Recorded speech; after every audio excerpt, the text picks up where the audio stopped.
Welcome back to Face the Nation. I'm John Dickerson. We're back with our panel. Ruth Marcus is a columnist for The Washington Post. Michael Scherer is the Washington bureau chief for Time Magazine and wrote the cover story on Donald Trump for this week's magazine. And Gearan covers the Hillary Clinton campaign for the Post.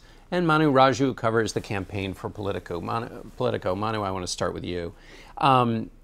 You've covered immigration wars on the Hill. When Donald Trump talked about the good people who are here illegally coming back in, won't that be seen as amnesty in some?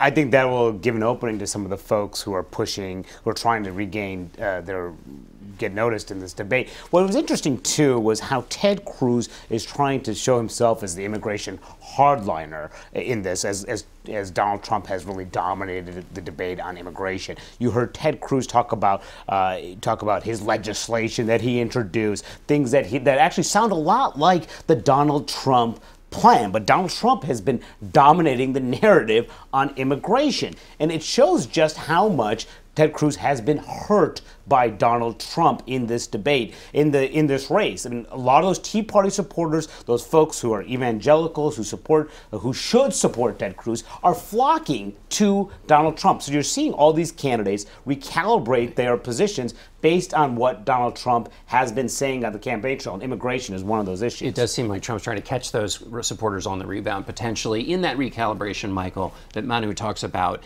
who is taking advantage of the Trump immigration moment? Was there another candidate who grabbed it and said, here, I can seize the limelight? Rick Santorum did, but it's hard to say he's really taking advantage of much. He's at 1% of the polls. I mean, we're at a stage right now in this race where almost the pose, the posture matters more than the substance of what you're putting out. And clearly on immigration, Trump is winning it. He's coming across as the toughest. He's saying things like, we're going to move them all out, a totally unrealistic plan. I mean, if you go back to 2012, Trump was actually quoted saying that Mitt Romney's plan to self-deport America's undocumented immigrants was crazy. Now he's saying we're going to do it and I'll handle it because I can manage things.